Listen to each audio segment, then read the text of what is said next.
Good morning, everybody. It's Alyssum from Awaken Authenticity, and for today's interview, I have Mikaylo Kelly, who is a man that I met when I was paddling down the Mississippi River. We actually didn't meet until I was finished, but I knew that he was on the river, and he had started from Chicago. Is that right? Correct. Yeah, so he had started up in Chicago and sailed or paddled down the Illinois River and then met up with the Mississippi River and finished paddling there. And so I knew he was on the river. I knew that he was in New Orleans at the end, at the same time that I was, and we ran into each other at an art venue outside one night, and I just saw his face. I knew it was him. We immediately grabbed and hugged like we'd been best friends forever, and he was able to come and join Leanne and I for a celebratory party on the bayou. So that was really kind of awesome, and that's where and how I met Mikaylo. He's just a luminous soul, and I wanted to share with you some of Mikaylo. So good morning. Good morning. For those of us who have not met you more in depth, tell us who you are, how you express yourself, how you show up in the world. How would you explain yourself? Yeah, great question. So who am I? My name, I guess I'll start with my name. My name is Mikaylo Kelly. My middle name is Japanese. My mom was born in Japan and is half Japanese. And I guess that has added to like the complex of who I am, like growing up, because I'm like, culturally I was raised, Japanese, like she's very Japanese, obviously. But like racially, like how do we define our races and stuff? And so these are things I've been thinking about a lot growing up. So needless to say, I've been very interested in like different race issues in America, which is, super important these days. But also, she grew up Buddhist and actually met my dad through that Buddhist practice. So I also kind of grew up like conflicted, like, in this Buddhist family, like I remember like talking with my friends in first grade because like everyone's super religious in first grade, right? Like everyone's going to like Sunday school. They're like, oh, like, no, they're talking about like heaven and hell. I'm like, or God. They were talking about God. I was like, I don't believe in God. They're like, you're going to hell. Like, what? Like, you're going to hell. Like, well, I don't believe in hell either. So I'm Buddhist. Like, I'm in first grade. I'm Buddhist. And they're all like, oh my gosh. And I remember just like being like, wow, like, why am I so like ostracized? Is that the right word? Like, it was, difficult time. And I remember actually like praying to like God in my closet and being like, this is a bad thing. Like, I'm Buddhist. I'm not supposed to like pray to God. Like, hey God, like I'm Mikaylo, like I'm Buddhist. It's weird, this vivid memory. Like I know I'm Buddhist, but like can you still hear me? Like so these are like, kind of like the things talking about who I am, like bringing up, yeah, the roots of kind of what has laid the foundation of how I've like kind of picked apart meaning, I guess you could say, and tried to figure that out. So that's kind of who I am. So kind of going further off that, I went to a semester school called Conserve School, which I highly recommend to anyone who has friends who are sophomore year in high school or like, friends with family friends. It's like a free semester-long school focused on environmental studies. Oh, wow. And it's amazing. It's like the best opportunity in the world. What's it called again? It's Conserve School, like conservation science, but Conserve School.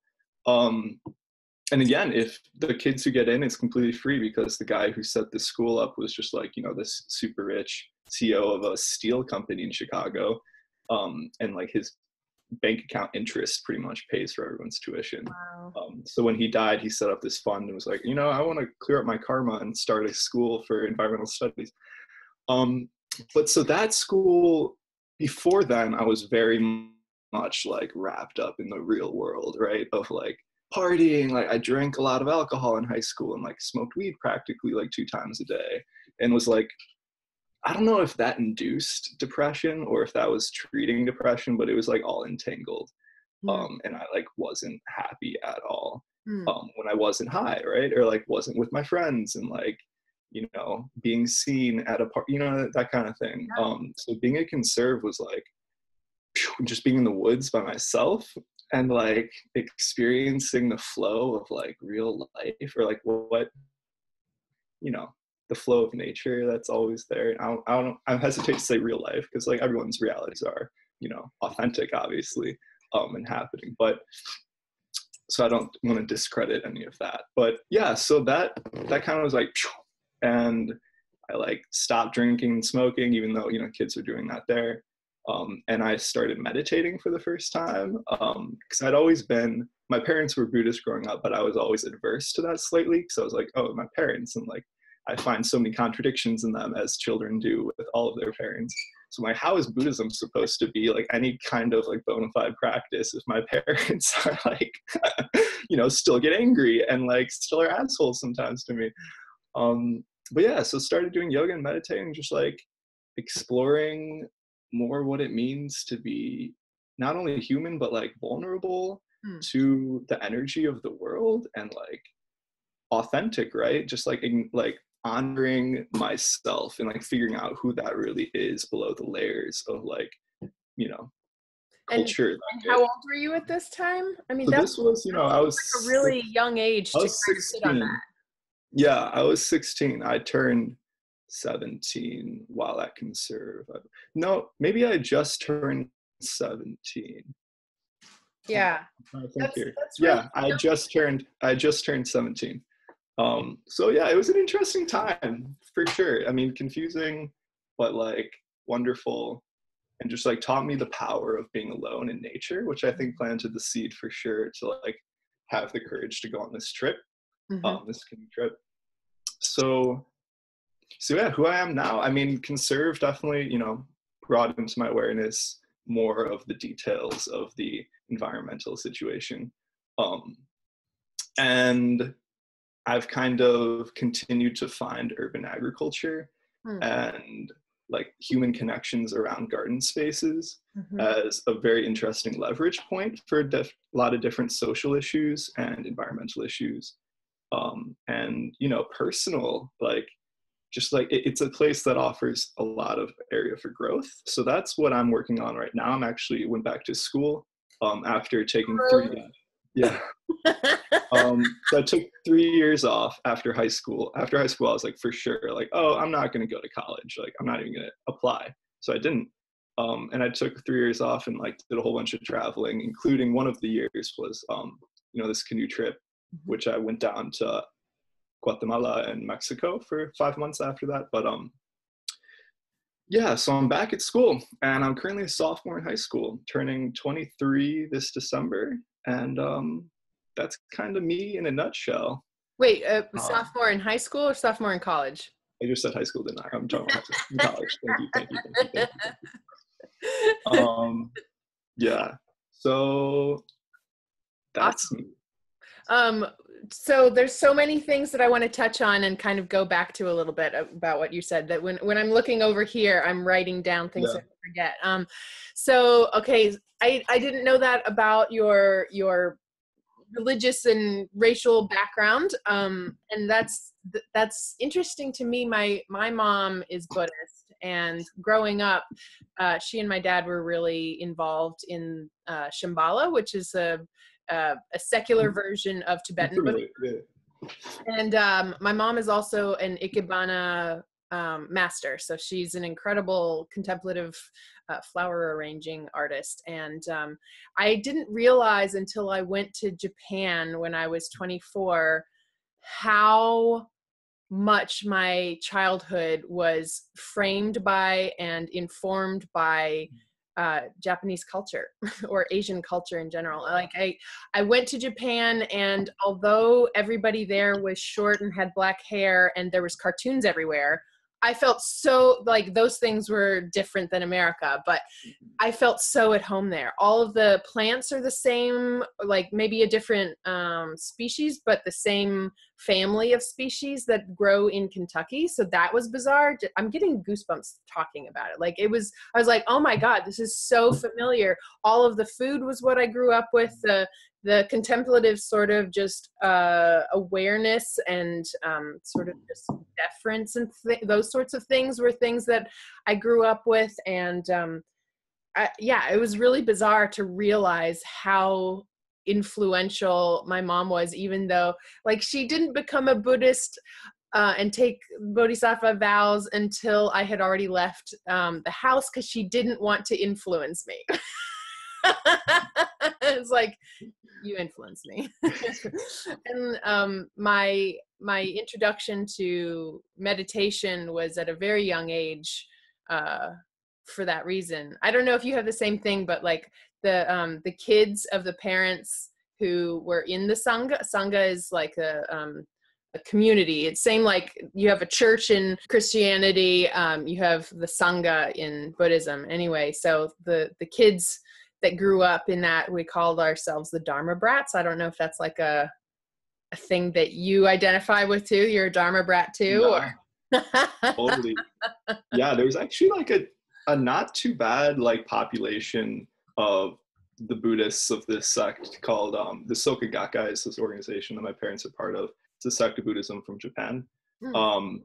And there was a lot of families. So yeah, I grew up with a lot of, we didn't call ourselves Dharma brats, but like, you know, our parents would be like chanting, they chant the Lotus Sutra as their practice, and we'd be like, you know, hanging out, skateboarding outside and like, yeah, doing other stuff. And sometimes we would chant with them like when we were younger, but it was never like enforced upon us.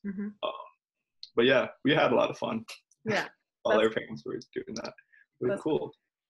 And so another thing that so when I moved to Eastern Kentucky, where it's like super, super religious, that was the first time that I had been confronted with difference of opinion when it comes to religion. And my sister had an experience where she was in 5th grade when we moved out there, and everybody in the class was talking about God, and they said, "What, you don't believe in God? Oh my God." And she was like, "No."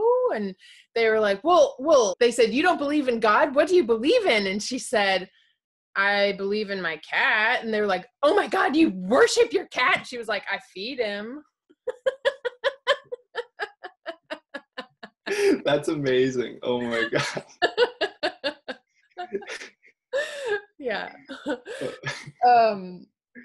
Anyway, okay, so that mostly I just wanted to get out of my system, just because like I was like, oh, me too, I identify with you, that's cool. But also the Conserve School, that's such an amazing project, and how lucky that you were able to participate in that. That's so amazing. Yeah. And that's really just in Chicago?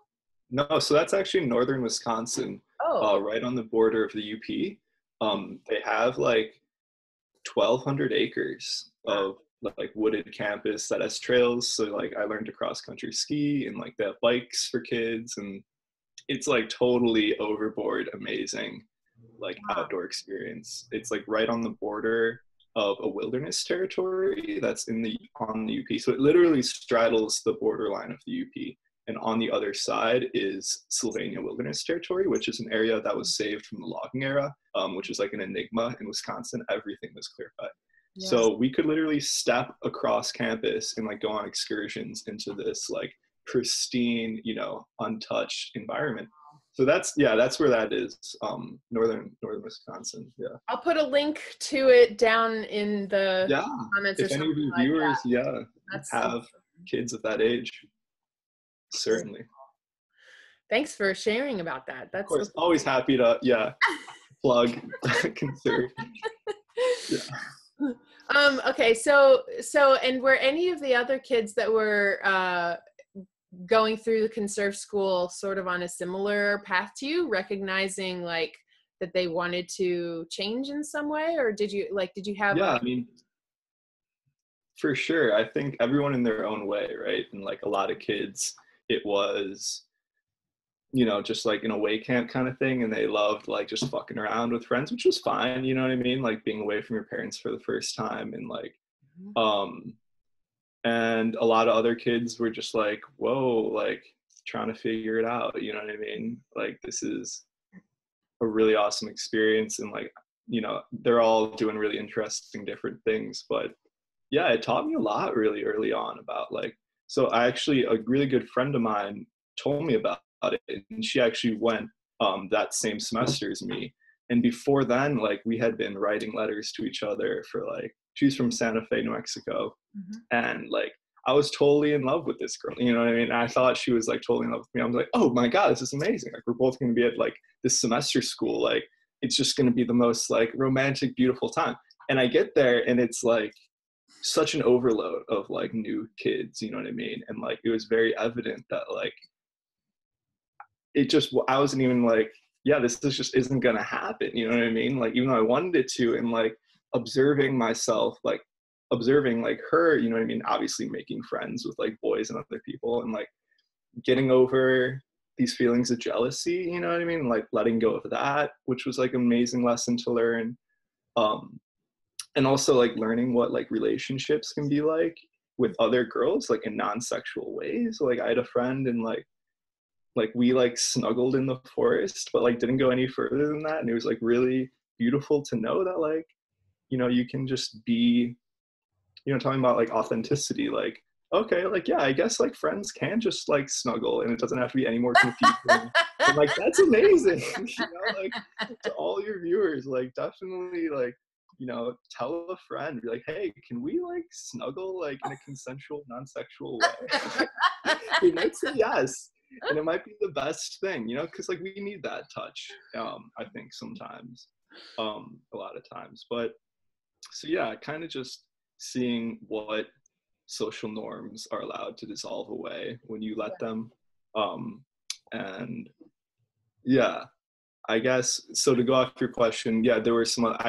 The girl who I like was, you know, would snuggle in the forest with. Not, it wasn't like a regular thing. We like did it once, and it was like magical. I'm like, oh wow, this is great. But she was into yoga, and I had never really done yoga before. I mean, I had maybe a few times, but didn't know like flows by heart. So she would lead yoga on like this hilltop, um, and I pretty much was just like getting into all this crazy, these texts about like different types of meditation and like going out there, which kind of led to like where I am now with my spiritual practice, which is like Vipassana meditation, if anyone's heard of that before. But so I sat a course after graduating high school. It's a 10-day course, free for anyone.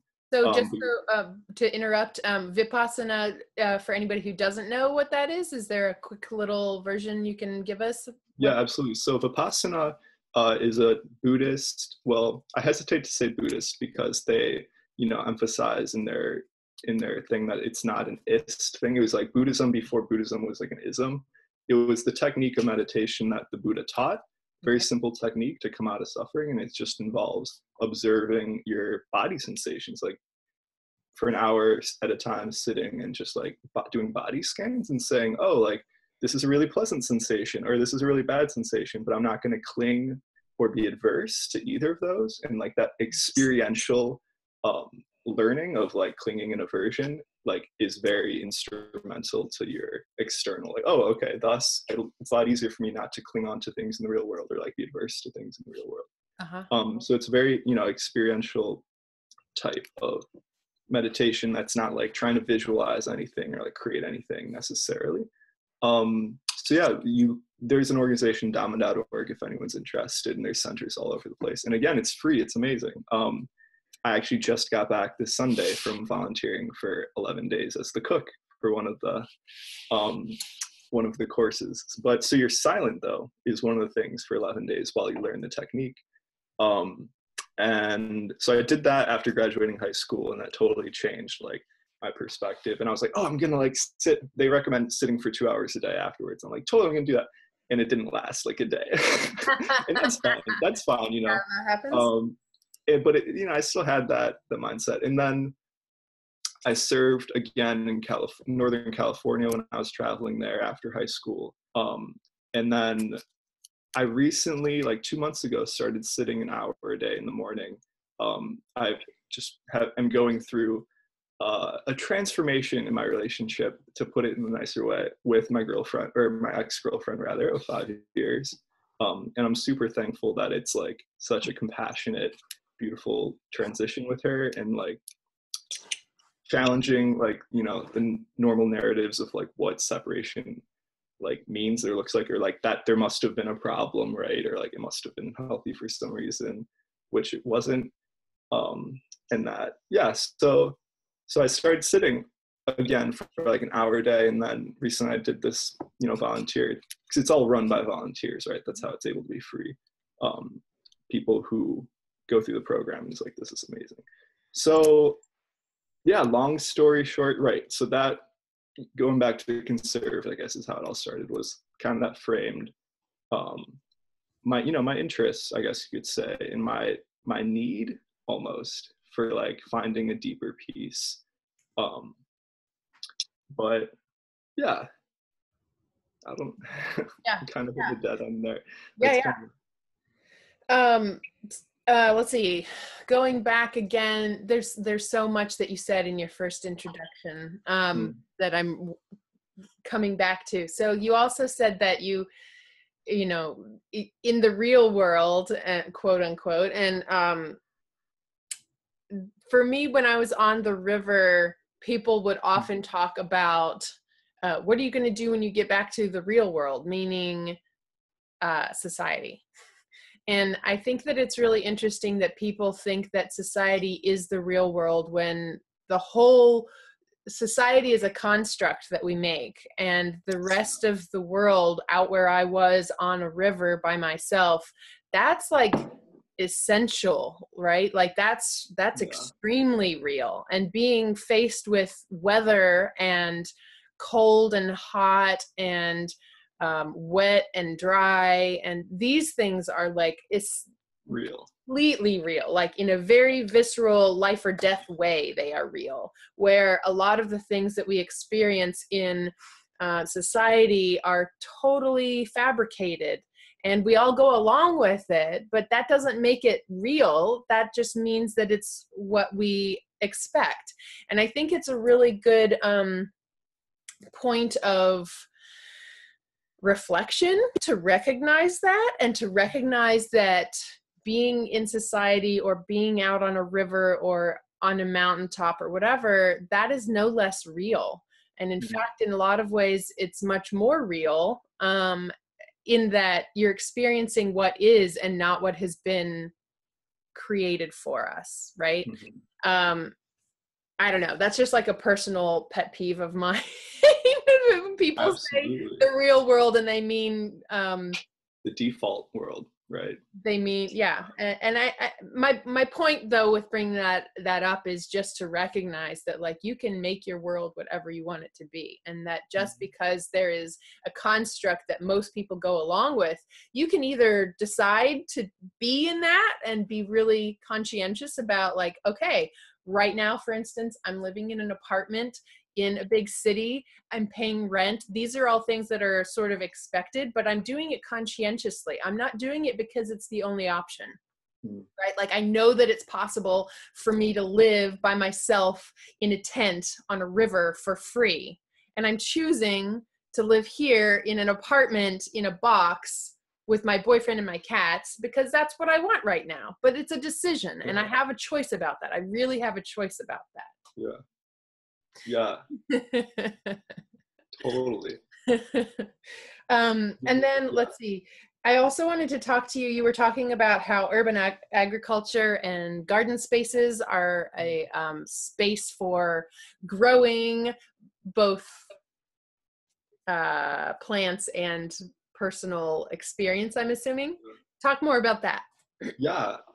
So I guess, and again, this ties into what you were just saying about like being in what you like brought up in my mind as you spoke so eloquently about being in nature, and just the function of nature, right? Like that when we're out in it, it's like we like immediately like feel like know that we have space to be whoever it is we authentically are, you know, and it's harder to see that when in society, in the default world in society, that's like always messaging us with like what we should be and like what we can be and what there's space for us to be. But like, you know, take a breath somewhere that like there isn't like man-made things all around us. It's like, whoa, like who it helps us re-understand who are we. So in sense of like the garden space, it's very interesting in that I think I see it as giving like relief to people who are in the city and can't necessarily like take a hike out of there. And it's like very radical in that way, that it's like, yes, like we're still here, like growing through the cracks, you know, but like showing, you know, these patterns of nature, like here they can be learned, you know what I mean? Yeah. And in the garden, ideally, right, there's space and there's room for all of the plants you want to grow. And so really beautiful, you know, direct experiential metaphors can be drawn there. And I think it's really helpful for not only like kids, but adults too, to be like, man, what if we were all like self-conscious, like, or what if plants, right, were like self-conscious to like be themselves? Like, oh my gosh, like the world would be so not delicious at all. And like it would suck. It would really suck. That idea. You know, it's so simple, but like so profound, you know, and it's so sad that so many people are like, have so many things like weighing them down, you know, like from blossoming.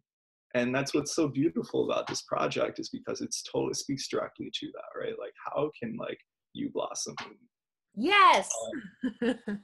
So the garden, yeah, it's like, again, an experiential way to like understand that like we are all meant to not be the same, you know, we're not meant to be the same. And sometimes it's scary to be ourselves, but ultimately it's so rewarding, you know, like the world just says, yes, like this is your niche. And it's not necessarily to say that like that's not a process that we might learn till the day we die, you know, but it's something we figure out as we step through it. And as we hold that intention, at least, you know, it starts to become more clear and new things open up and like it continues to unfold. Yeah. So gorgeous. Yeah, there's so many beautiful metaphors and insights in that little calculation that you just said, and I love it. The garden, it's just like, it's great, you know, and it like feeds you. So like talking back to, you were saying, you know, social problem, environmental problems, obviously like agriculture is like a huge factor of global climate change. And not only that, but it's an intersection of animal rights and human rights, you know, farm workers' rights and these types of things. So many things going on, gender issues. So it's a really, you know, strategic place to focus. For me, it has been. And like, for me being the exhausted activist that I once was, to find like the garden and like, you know, environmental justice causes has been like, whew, like, okay, this is something that can nurture me in return, right? This is something I don't have to like drain all my energy when I, you know, do activism work or consider and frame like urban agriculture as activism work. It's like, it stimulates me, you know, it fuels me rather than draining me. And I think that's important for people, you know, who are trying to engage in social change, to find ways that they can, you know, not only continue, but like be stimulated to grow more, you know, right. And feel full, you know, don't feel drained. Yeah, I think that that's something that I'm really hoping to draw out in people is both the idea that I want them to blossom, but also the idea that I want them to feel like their lives are full and fulfilling and sustainable and satisfying. You know, not that they're without hardship, not that they're without you know, stressors, but that they feel like they are living their best life anyway. Yeah, I mean, like I love that metaphor, you know, just the idea that you can have a flower and it weathers the storms literally, and then it still blossoms, and it might have a dent in its bloom where you know, a piece of hail hit it or whatever, like, but it's still beautiful. I love that. Okay, so I wanted to talk more also about your being an exhausted activist. So I know that you were involved in the anti-pipeline work that was happening. Tell us some about that and what that particular project meant to you and the experience of being up there. Yeah. So the Dakota Access Pipeline, as many of us may or may not be familiar with, it ran through not only the river near the Missouri River, right near the Native American reservation, but it also crossed the Mississippi River. Many people weren't necessarily aware of that as well, and so that was about 2.5 hours south of where I'm currently going to school in the Quad Cities. So my teacher in a global ecofeminism class last year, she knew that I had interest in going down to be part of this direct action, and she connected me with a bus full of people who were driving down. So before I knew it, I was on my way up and down to go, check this out. And there was an encampment of people who had been there for a while, just like keeping vigil and like doing direct actions and things and trying their best to just like slow down the drilling process of drilling underneath the Mississippi.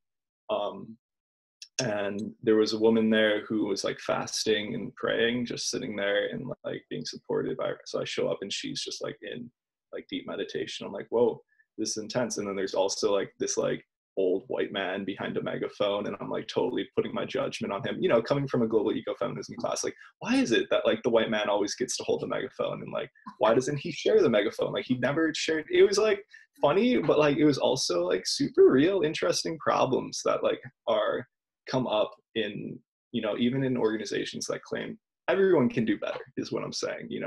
And people who are fighting for environmental justice, they definitely have a lot of reason to take into account, gender issues and how power hierarchies play themselves out in all types of ways. Mm-hmm. But so I was like totally like bummed about that, and like went off to stand and look out at the river, and just like, man, this river, like thinking about obviously my trip and my connection with it, and just like got clarity from looking out upon that. And then what was the clarity that you got from it? I was just like,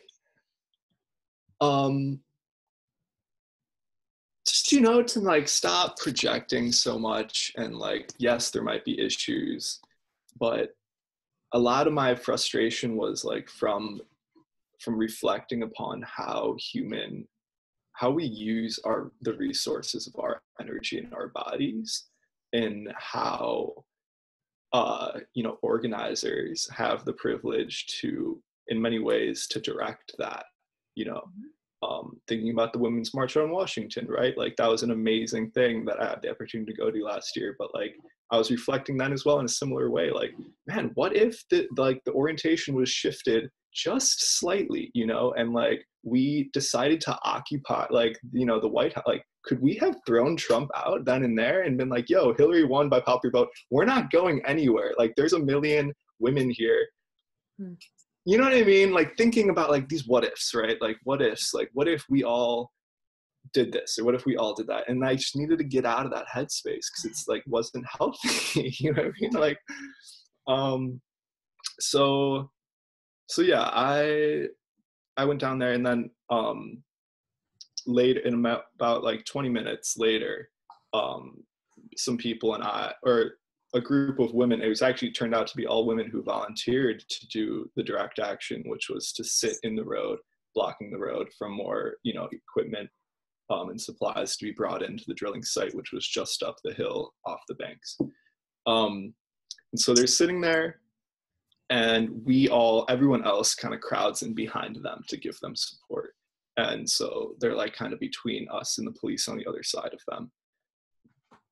And, people are chanting, it's like crazy. The police all of a sudden start to like, slowly pick them up and arrest them. And like, sometimes it was slowly pick them up and arrest them. Other times it was like slam them to the ground, like a young girl from a reservation in Wisconsin who had driven from Standing Rock with her mother and sister, like directly from Standing Rock. She was like totally getting like, yeah, I don't need to conjure that image, but totally abused by the police. And it was really horrible. And so we're all like, you know, yelling at the police, like, you know, your classic like activist, like, what do you do? You know, anger and like sorrow and confusion and like, and so I was standing like right up at the front, like trying my best to give support to these women in whatever way I could, but that meant me being in the front of this group of people.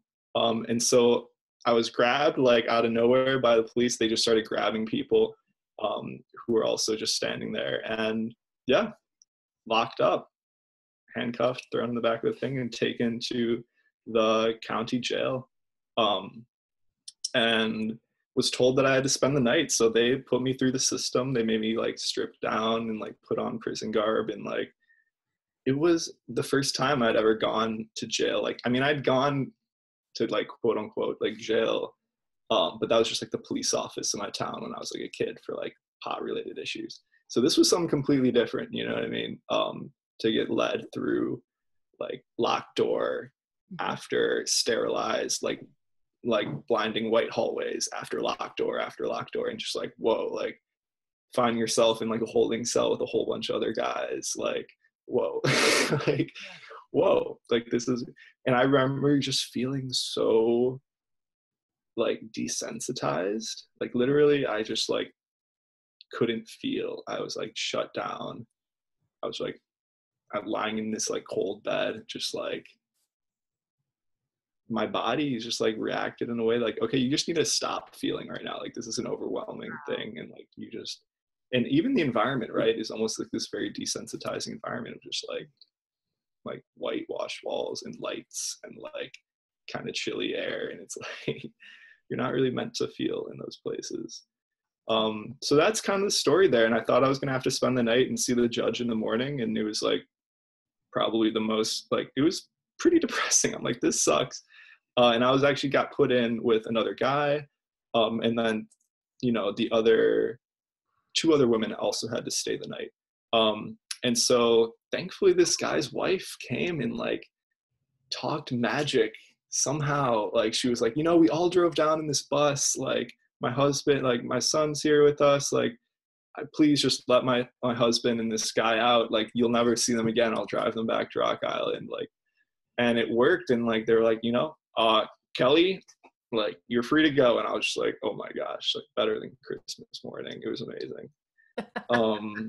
So that's the short synopsis of that. But it's interesting to reflect upon direct action and those kinds of actions, and how many people might find them, you know, arbitrary, is that the word I'm looking for? Just like unuseful and like needless and like silly and a waste of energy and time. But like, I think that they might have a point to a certain extent. But at the same time, if, you know, people hadn't occupied Standing Rock, if people hadn't been down there, like how does news get made? How does history get made? How do we express our, you know, dissent to what's happening? And are we really just like standing by and watching the earth like burn, quite literally? We are, for the most part. And so it's like these moments when people rally together around certain causes that catalyze their emotions, it's like they're powerful.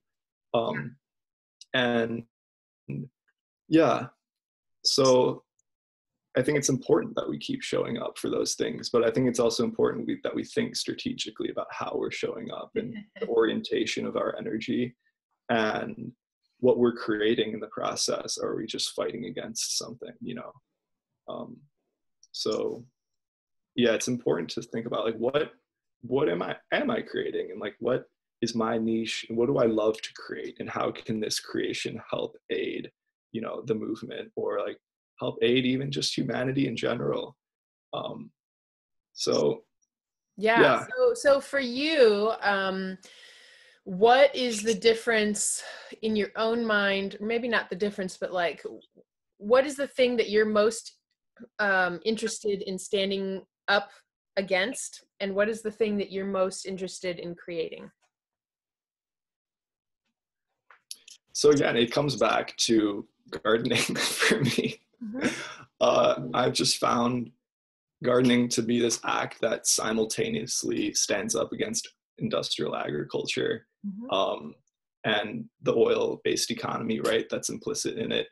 And again, the social, environmental issue, like, you know, animal rights issue, blah, blah, blah, blah. But so many bad things go on with industrialized agriculture. In gardening, like, you can speak against that and simultaneously build community and build, you know, resilience and security in community. So many things, so many things. But yeah, so that's, I feel like, what I come back to in terms of what I'm standing up against and what I'm creating. I guess in more of a philosophical framework, as of late, I've been taking lots of, you know, feminist courses in college and women gender studies courses. So even thinking about social constructs that most people think of as like super given, like challenging all of those. So for example, like gender and how, like, you know, we play out these gender roles, and like thinking about, are those real, and how that intersects with, right, this concept of authenticity, and what if gender didn't exist, and how much more could we be authentic? Like, how much are we constrained by gender? Right, things that are important to think about, and like hierarchies in general, and like power hierarchies. So in terms of what I'm creating and what I'm up against, I think I'm up against all, I think too big sometimes maybe, but it's important for me not to like lose things in my scope. And so if that means starting with a really big picture, then I'm okay with that. And so like I'm up against like power in general, like hierarchies of power, and like the illusions and social constructs that actually create those, and how those aren't actually needed or necessary or even like true. Like we oftentimes look at nature and say, oh look, like nature has these like power, but like it's totally a misinterpretation that we've done, you know, based upon what we want to validate in our own crazy cultures. So I'm up against all of that, and I think I would love to create like an urban garden space that, you know, vocalizes like how gender is fake, and like, you know, keeps these things in mind as we work with each other in the garden and talk about these things, and have it be a discursive place but also a creative place, like physically. That's a beautiful thing. I love that. Thanks. So let's see, I'm imagining the singing flowers from Alice in Wonderland right now being like, discursive, gender speak, yeah. That's how my brain works. But also, so earlier at the very, very beginning, you were talking, I mean, one of the first things that you said to introduce yourself was that you are biracial. And race itself is like gender, a social construct for the ease of putting people in boxes, right? And you know, there's such a long history of gender conformity. There's such a long history of racial cultures. These are not small things. You feel like you grew up in a different culture because your mom's Japanese. Like that's not a falsity, right? That's real. But I'm curious about your how you identify, or how you, like, if this is something that you've thought about, how it's something that you think about, like, do you, when you're in these gender classes, and I mean, like, you know, school classes, not hierarchy classes, is race something that you think about in the same way? And I don't know, what have you learned about identity, about, I don't know, tell me what you think about all of these issues. Yeah, I mean, it's messy, right? So it's like, where to begin?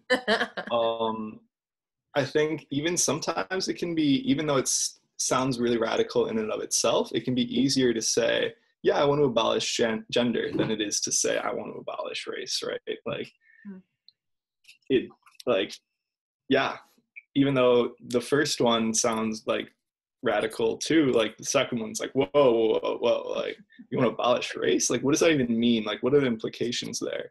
And so with that said, I guess I don't want to abolish race per se. And to be honest, I don't even really want to abolish gender per se, but I do,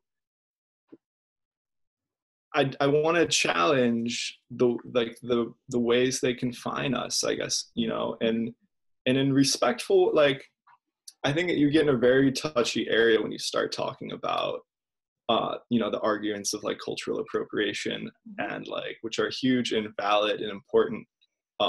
And I think it's easy to like co-opt like language of freedom and self-expression in ways that like actually continue to oppress people and like extract the resources of their cultures. Yeah. Uh, and so it's important to, you know, acknowledge, for like, somebody who isn't necessarily up on their cultural appropriation, can you give an example of what you just said? absolutely. So in order to give an example, it's important first to understand like the trajectory of history and my place as a white body and how that has trajectory has placed me, right, in the web of relationships in the world. So it's like, yeah, white people have for a long time now been colonizing places and extracting resources and enslaving people, and also saying, oh, like, what interesting parts of their culture do we like, and is this like cool, and like, you know, this comes into issues of anthropology that, you know, there's a lot of discussions about, but like it continues. Though it's important to note that like at no one point in history have we ever been like, oh, like we're really like, you know, racism is over, or like, you know, this is all over. Like there's been this momentum has in no way ever stopped. Yeah. And so it's important, even though it looks perhaps different today, it still exists today. And I think in some of it, what that looks like is, you know, like people coming down to like making money, right? Like, how do we continue to like make money or keep people oppressed? And it's so cultural appropriation is like saying, oh, I'm going to just take, right, appropriate parts, bits and pieces of these other cultures that aren't mine necessarily, right? But I mean, that brings up interesting things of like who owns culture, and like, again, my issue with like being, if I'm a quarter Japanese, or, you know, like what does it mean to be like of a race? So this is where it gets messy, right? Because all of that said, like, I think it's like cultural appropriation is obviously really fucked up and like it shouldn't be done. But at the same time, I think that there might be like a fine line between cultural appropriation, right, and celebration and respect and like reverence and of other cultures. And what does it mean to be living in the 21st century, like a human in the 21st century, where we have so many people of so many like races, even though race doesn't exist, right? So many different races and cultures coming together, and like, how do we engage, you know, how do we engage in these spaces and like engage as a human in the 21st century in ways that show each other that we love each other, you know, at the very root, at the very like basic thing, like how do we show each other that we love each other, and how do we also not be assholes, whether it's intentionally or unintentionally, right? Like, I think a lot of it is unintentional, perhaps, like people just haven't thought, oh wow, like I haven't thought about it this way, you know, but nonetheless, if it's intentional or unintentional, like the effects still exist of cultural appropriation. Yeah, so I think let me know if there's anything you'd like me to clarify, because No, that was really clear. Like, I feel like in the dance world, in the belly dance world particularly, we talk a ton about cultural appropriation because we're yeah. dancing a style that has come from many different cultures, and you know, there's a ton wrapped up in that, from Orientalism on, and so like I know that a lot of my viewers that are dancers will be totally right there with you, and I think that people who don't necessarily talk about this on the regular, you concisely put out what the discussion is all about. So yeah, thanks. I interrupted you to give that description, but I was hoping for a little bit more of a self-reflective sharing about where you fit in with race, with the idea of being authentic and expressing yourself authentically, with the idea of like trying to figure out who it is that you are.